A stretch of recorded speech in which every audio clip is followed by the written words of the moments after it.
आज जावेद अख्तर साहब हमारे साथ हैं और जावेद साहब से साहिर लुधियानवी के बारे में बातें करना कितना मुश्किल है ये शायद आप लोगों को अंदाज़ा नहीं होगा, क्योंकि मैंने जावेद साहब को साहिर के बारे में बातें करते सुना है।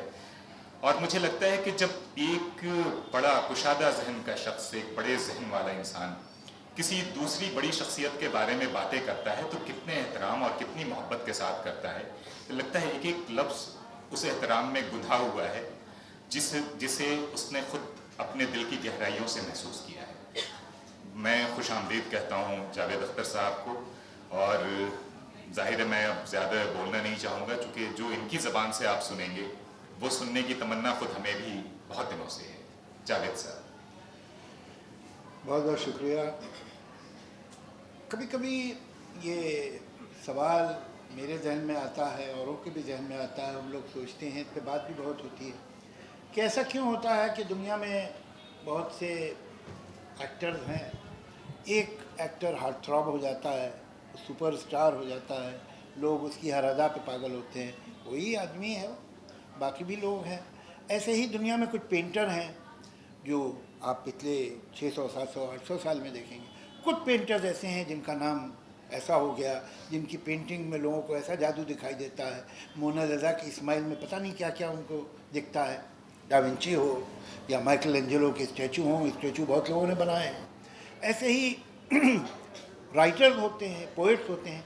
एक चीज़ जो है करिश्मा, ये करिश्मा क्या है, इसके बारे में बात होती रहती है, लेकिन वाकई सच तो ये है कि अगर आप उसे डिफ़ाइन कर लें, अगर आप बता सकें कि करिश्मा क्या है, तो फिर वो करिश्मा ही नहीं रहेगा। करिश्मा वो है कि जब होता है तब पता चलता है हो गया। ऐसे ही शायर हैं, ये जो शायर हैं बहुत अच्छे अच्छे दुनिया में शायर हुए हैं, लेकिन कुछ शायर ऐसे होते हैं कि जिनमें पता नहीं क्या जादू होता है कि वो हर एक के दिल को मोह लेते हैं। और उनके जैसे दूसरे भी बहुत अच्छे शायर हो, कुछ उनसे बेहतर भी शायर होंगे, लेकिन वो करिश्मा वो उन्हीं में होता है। तो मैं समझता हूँ कि साहिर साहब न सिर्फ एक बहुत अच्छे शायर थे, बल्कि वो जिसे हम करिश्मा एक्स फैक्टर कहते हैं, वो उनकी शायरी में था। और यकीनन जब वो फिल्म में गाने लिखने लगे तो उससे और ज़्यादा उन्हें बहुत ज़्यादा पॉपुलैरिटी मिली, लेकिन वो उससे पहले ही बहुत पॉपुलर पोइट हो गए थे। उनकी शायरी में कोई बात थी, मुझे याद है, अब पता नहीं कॉलेजों में क्या होता है, लेकिन जब मैं कॉलेज में था तो कोई लड़का कोई लड़की ऐसी नहीं होगी जिसको साहिर की पोइट्री नहीं याद हो। और एक उसके बाद जब वो फिल्मों में आए तो आप ये भी देखिए कि ये सच बात यह है कि दुनिया में कोई काम छोटे नहीं हैं। कुछ लोग होते हैं करने वाले जो छोटे होते हैं, काम छोटे नहीं होते। जब अच्छे लोग, टैलेंटेड लोग, बड़े लोग किसी भी काम को हाथ लगाते हैं तो वो काम बड़ा हो जाता है। और साहिर ने जब फिल्म के गीत भी लिखे तो उतनी ही जिम्मेदारी से, उतनी ही लगन से और उतनी ही ईमानदारी से लिखे जितनी अपनी पोइट्री लिखी। और एक नया स्टैंडर्ड उन्होंने दे दिया और शायर को, लिरिसिस्ट की इज्जत फिल्म इंडस्ट्री में मनवाई कि उसका क्या मुकाम है, उसका क्या कंट्रीब्यूशन। और अपने ज़माने में जो उनकी कीमत थी, जो उनकी प्राइस थी, जो उनकी वैल्यू थी, वो कमाल थी। तो एज अ सॉन्ग राइटर भी बहुत उन्होंने पॉपुलैरिटी और इज़्ज़त हासिल की, और एक शायर की हैसियत से बहुत कम लिखा। ज़्यादा उनकी एक ही किताब है तलखियाँ, उसके अलावा उन्होंने एक लंबी बहुत लॉन्ग पोएम लिखी थी परछाइयाँ, वो भी आपकी इस किताब में है, परछाइयाँ। तो लेकिन जो लिखा वो बहुत सोच समझ के, बहुत मेहनत से, बहुत ईमानदारी से लिखा, और यही वजह है कि इतनी उन्हें पॉपुलैरिटी मिली। पॉपुलर पोएट जो होता है वो क्रिटिक के सर के ऊपर से कूद के उधर चला जाता है डायरेक्टली रीडर या ऑडियंस के पास, तो वो ठीक नहीं लगता। तो कहीं साहिर से भी लोगों को रिजेंटमेंट रहता था इसलिए कि वो बेहद पॉपुलर थे। तो ये कहा यह जाता था कि ये जो है ये इमेच्योर माइंड्स का पोइट है, ये कॉलेज के लड़के लड़कियों का पोइट है। तो इमेच्योर माइंड क्या है भाई, आपकी डेफिनेशन? इमेच्योर माइंड का मतलब इनका ये है कि अभी तक इनका जो माइंड है ड्राई नहीं हुआ है, इसमें अभी भी रस बाकी है, ये अभी भी रोमांटिकली सोच सकते हैं, ये अभी भी ख्वाब देखते हैं, सिर्फ रियलिटी से इनका संबंध नहीं है। तो ये तो अच्छी बात है। अगर एक माइंड जो सोच भी सकता है और ख्वाब भी देख सकता है, तो वही इमेच्योर माइंड इनकी डेफिनेशन से हुआ ना, कि अगर कॉलेज के लड़के लड़कियां इमेच्योर माइंड हैं तो मैच्योर कब होते हैं? जब वो ख्वाब देखना बंद कर देते हैं, तब मैच्योर होते हैं ना। तो भाई ये इमेच्योरिटी मुझे ज़्यादा पसंद है, और यही वजह है कि उनकी शायरी में जहाँ एक तरफ नया एंगल होता था, कोई नई बात होती थी, उसके ही साथ उसमें एक इमोशनल ग्रिप होती थी, उसकी पर्सनल रोमांटिक ग्रिप होती थी।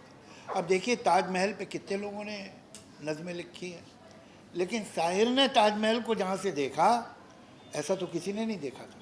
क्या क्या एक नया ही एंगल था। तो उनकी जैसे वो है नज़्म है जो बाद में फिल्मों में भी आई, चलो एक बार फिर से अजनबी बन जाएं हम दोनों। अब इस तरह जो उनकी जितनी भी आप पोएम देखेंगी, तो उसमें एक कोई चुटकी, कोई बात ऐसी है जो कि अनोखी है, और जो ऐसा लगता है कि एक आम इंसान जो है अपनी ज़िंदगी से उसे जोड़ सकता है। ये एक बहुत बड़ा गुण था उनका। एक और चीज़ मैं आपको बताऊं सर, मैंने नोट की, उनके जो गीत थे, आप लोगों को मालूम होगा कि आमतौर से गीत जो हैं वो तो ट्यून पे लिखे जाते हैं, पहले ट्यून होती है फिर उसके ऊपर गीत लिखा जाता है। अब ये पिक्चर जो है मेरे ख्याल से 1953-54 में आई थी, जाल। आज क्या हो गया, कितने साल हो गए इसको? 60 साल हो गए। 60 साल से ऊपर हो गए। लेकिन ये गाना यहाँ जितने बैठे हुए हैं बच्चे, इनमें से कईयों के तो पेरेंट्स भी नहीं पैदा हुए होंगे 60 साल पहले। हर एक को याद होगा ये रात ये चांदनी फिर कहाँ सुन जा दिल की दास्तां। अब ये गाना ट्यून पे लिखा हुआ गाना है। इस गाने की ट्यून पे आजा आजा बालमा मिल जा साजना, ये भी लिखा जा सकता था। एग्जैक्ट मीटर यही है। तो आपको याद नहीं होता आज ये गाना अगर ये लिखा होता। लेकिन साहिर ने इस ट्यून को क्या वर्ड दिए जिसकी वजह से 60 बरस बाद भी आपको याद है। ट्यून तो यही होती, लेकिन अगर आजा आजा साजना मिल जा बालमा होता तो आपको ये गाना नहीं याद होता 60 साल के बाद। मैंने उनके गानों को बहुत गौर से सुना है। उनके कितने फिल्मी गीत ऐसे हैं जो आप बिना गाए ऐसे सुनाएं तो आपको लगेगा कि क्या शायरी, क्या महान कविता लिख दी, ऐसा आपको लगेगा। और मैं भी आपको एक दो सुनाऊंगा भी। वो नेचर को कैसे यूज़ करते थे। अगर आजकल की जो फिल्मी गीत हैं उनमें बहुत से रीज़न है घटिया होने के, और एक घटियापन की ये भी अलामत है उसकी, ये भी खूबी कि उसमें नेचर नहीं होती। बहुत चांद, सितारे, नदी, पहाड़ी, पर्वत, दरिया, फूल, पत्ती, कली, इसका नाम नहीं आएगा। नेचर बिल्कुल बाहर जो चुके। अब क्या होता है, सिर्फ तू मैं तू, तो इतनी छोटी सी बात लगती है। साहिर ने रोमांस में नेचर को ऐसे इस्तेमाल किया है फिल्मी गानों में कि जैसे लगता है कि ये रोमांस कोई एक लड़के एक लड़की का नहीं है, इसमें पूरी यूनिवर्स इन्वॉल्व है। तो उसका कैनवस कितना बड़ा हो जाता है। वो है, देखिए गाना है और पैरेलल चलता है नेचर और पर्सनल फीलिंग जोड़ के। कितने गाने हैं शायद। चांद मध्यम में आसमां चुप है, नींद की गोद में जहाँ चुप है, दूर वादी में दूधिया बादल झुक के पर्वत को प्यार करते हैं, दिल में नाकाम हसरतें लेकर हम तेरा इंतज़ार करते हैं, चांद मध्यम में आसमां चुप है। इन बहारों के साए में आजा, कल तलक ये समा रहे न रहे, ज़िंदगी तेरे नामुरादों पे कल तलक मेहरबां रहे न रहे, चांद मध्यम में आसमां चुप है। रोज की तरह आज भी तारे सुबह की गर्द में न खो जाए, आ तेरे गम में जागती आंखें कम से कम एक रात सो जाए, चांद मध्यम में आसमां चुप। अब देखिए वो बातचीत भी हो रही है, he sending a message, but the same time आपको तारे भी दिख रहे हैं, पर्वत भी दिख रहे हैं, बादल भी दिखाई दे रहे हैं। तो पूरी वो जो एक रोमांस जो है उसमें कितना कैनवस कितना बड़ा हो गया। और सिर्फ ये होता तू आ जा, मैं इंतज़ार कर रहा हूँ, कहाँ चली गई, तो कितनी फटीचर बात लगे, है कि नहीं? तो कहीं भी जब आप उनके बहुत डीप रोमांटिक गाने देखेंगे, अच्छा नेचर का साथ वो कहाँ छोड़ते थे, जब एंगल ब्रांड न्यू कि ये तो बात ही ऐसी है, अभी नेचर की ज़रूरत नहीं है। जैसे कि वो गाना है, तुम अगर मुझको ना चाहो तो कोई बात नहीं, तुम किसी और को चाहोगी तो मुश्किल हो। अब यहाँ पर ये बात ही इतनी मज़े की है कि अब चांद और बादल पर्वत के बिना काम चल जाएगा। तो ये जहाँ उनको लगता था कि अभी सिर्फ ये रोमांस है और कुछ नहीं है, तो उसको वो नेचर लाते थे और किस तरह से नेचर को इस्तेमाल करते थे और कैसे कैसे गीत। मुझे एक गीत है, आप लोगों ने पता नहीं याद है नहीं है, वो इतना शायद मशहूर नहीं है, एक पिक्चर थी फिर सुबह होगी, जिसका एक गीत तो इतना मशहूर है, वो सुबह कभी तो आएगी, उसी में एक गीत था। ये प्योर साहित्य है जो ये गीत है। दो बूंदें सावन की एक सीपी की गोद में टपके और मोती बन जाए, दूजी गंदे जल में गिरकर अपना आप गंवाए, किसको मुजरिम समझे कोई किसको दोष लगाए। दो बूंदे सावन की, दो कलियां गुलशन की, एक सेहरे के बीज गुंधे और मन ही मन इतराए, दूजी अर्थी भेंट चढ़े और धूली में मिल जाए, किसको मुजरिम समझे कोई किसको दोष लगाए। दो कलियां गुलशन की, दो सखियां बचपन की, एक सिंहासन पर जा बैठे रूपमती कहलाए, दूजी अपने रूप के कारण गलियों में बिक जाए, किसको मुजरिम समझे कोई किसको दोष लगाए। ये फिल्म का गाना है। मन रे तू काहे न धीर धरे, वो निर्मोही मोह न जाने जिनका मोह करे, उतना ही उपकार समझ कोई जितना साथ निभा दे, जन्म मरण का मेल है सपना ये सपना बिसरा दे, कोई न संग मरे, मन रे तू काहे न धीर धरे। इस जीवन में चढ़ती ढलती धूप को किसने बांधा, रंग पे किसने पहरे डाले रूप को किसने बांधा, काहे ये दतन करे, मन रे तू काहे न धीर। ये फिल्म के गाने हैं। अब सुनिए जरा फिल्म के गाने, बड़ा लंबा सफ़र किया है ना, कहाँ से कहाँ पहुँच गए। तो ये जो है ऐसे लोग जो हैं जो भी काम हाथ में लेते हैं उस काम को इज्जत दे देते हैं और यही उनका गुण था। और वो ऐसे नहीं करते थे काम। मैं उन्हें जैसा कि बताया आपको, मैं पर्सनली जानता था, वो बहुत कम काम करते थे। उनकी पॉपुलैरिटी ऐसी थी और फिल्म इंडस्ट्री में उनका दबदबा ऐसा था कि वो चाहते तो 20 फिल्में एक वक्त में कर सकते थे। बहुत से लोगों ने किया है, 25-25 फिल्मों के गाने लिख रहे। वो साल में 2 या 3 पिक्चर लिखते थे। वो भी कहानी सुनते थे, पूछते इसमें सिचुएशन क्या है गाने की, जब वो उन्हें ठीक लगती थी तो करते थे। और गाना लिखते थे 15 दिन 20 दिन में, 1 महीने में देते थे। वो मशहूर था कि बड़ा टाइम, वो गाना लिख लेते थे, फिर रखे रहते थे, फिर पढ़ते रहते थे, फिर उसमें कुछ चेंज कर देते थे। जब उन्हें लगता था अब इससे बेहतर नहीं हो सकता, तब मतलब मुझे याद है एक पिक्चर थी शगुन, उसके वो गाने लिख रहे थे, तो उसमें तुम चली जाओगी परछाइयाँ रह जाएंगी, कुछ ना कुछ हुस्न की रहनाइयाँ रह जाएंगी, घुल के रह जाएगी झोंकों में बदन की खुशबू, जिस्म का अक्स फ़ज़ाओं में रहेगा बरसों, फूल चुपके से चुरा लेंगे घटाओं में रहेगा, जुल्फ़ का अक्स घटाओं में रहेगा बरसों, फूल चुपके से चुरा लेंगे लबों की सुर्खी, ये जवां जिस्म फ़ज़ाओं में रहेगा बरसों। उन्होंने ओरिजिनली ये लिखा था, पड़ी रही जेब में, फिर निकाला। उससे कह ले गाना तो ठीक है मगर अभी मुझे ख्याल आया बरसों वर्ड ठीक नहीं, यहाँ सदियों होना चाहिए। क्या कहते हैं? ये जवां जिस्म फ़ज़ाओं में रहेगा सदियों, तो सदियों में जो एक इन्फिनाइट क्वालिटी आएगी वो बरसों में नहीं है। तो ऐसे एक एक वर्ड को सोच के समझ के नाप के तोल के लिखते थे, बड़ा मेहनत से काम करते थे। वो अपना ऐसा नहीं कि स्पॉन्टेनियसली लिख दिया दे दिया, वो बहुत बहुत क्राफ्टमैनशिप उनकी बहुत ज़्यादा थी। इतनी मेहनत से जब लोग काम करते हैं और तो अच्छा होता है। बुरे दिन देखे थे, ये भी कमाल के आदमी थे बहुत सी चीज़ों में। देखिए ये हिंदुस्तान पाकिस्तान बना, जब पार्टीशन हुआ तो न जाने कितने हिंदू और सिख शरणार्थी उधर से इधर आए, न जाने कितने मुसलमान महाजिर इधर से उधर चले गए। पंजाब में तो पूरा ही एक्सचेंज हो गया। अब आपको पंजाब में, इस पंजाब में कोई मुसलमान मिलना मुश्किल है सिवाय मालियार कोटला के। उधर पूरे लाहौर में कहीं कोई सिख कोई हिंदू आपको नहीं मिलेगा, पूरा वो चेंज हुआ।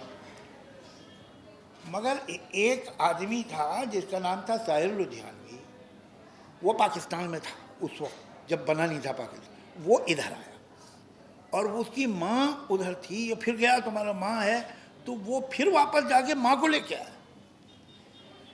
तो ये जब होता था कि मुसलमान इधर से वहाँ जा रहे हैं, तो ये एक मुसलमान ऐसा था जो उधर से इधर आया। तो उसकी थिंकिंग ही अलग थी, उसका माइंड अलग था। और जो उनकी पोएम्स हैं उनमें ये बहुत बड़े उसके बेटे थे जागीरदार के, और माँ और बाप में झगड़ा हो गया, अलग हो गए। वो याश किस्म का आदमी था बाप। तो बेटा एक ही था, तो बाप ने केस कर दिया, इसलिए उसे तो अपना वारिस चाहिए था जागीर के लिए।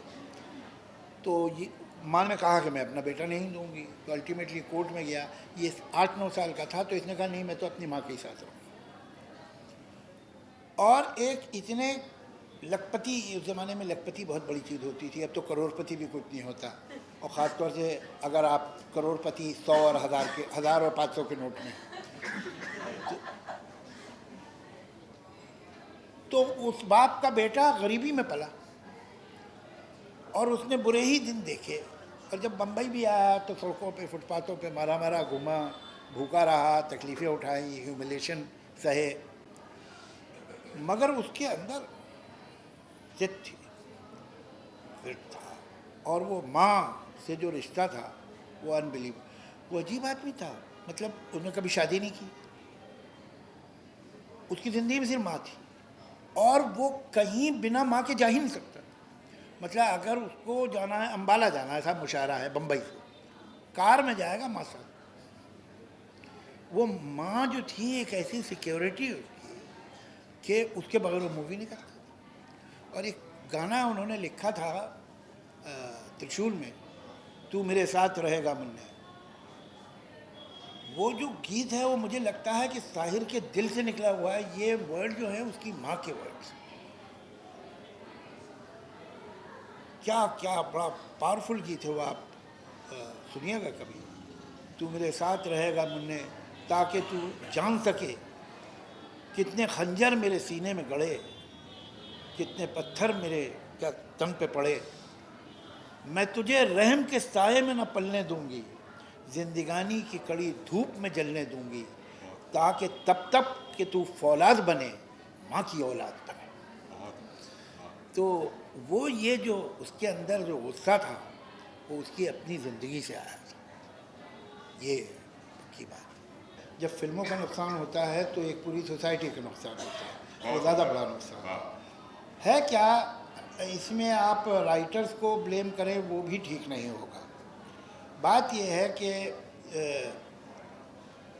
जो प्यासा के गाने हैं वो प्यासा ही में लिखे जा सकते हैं।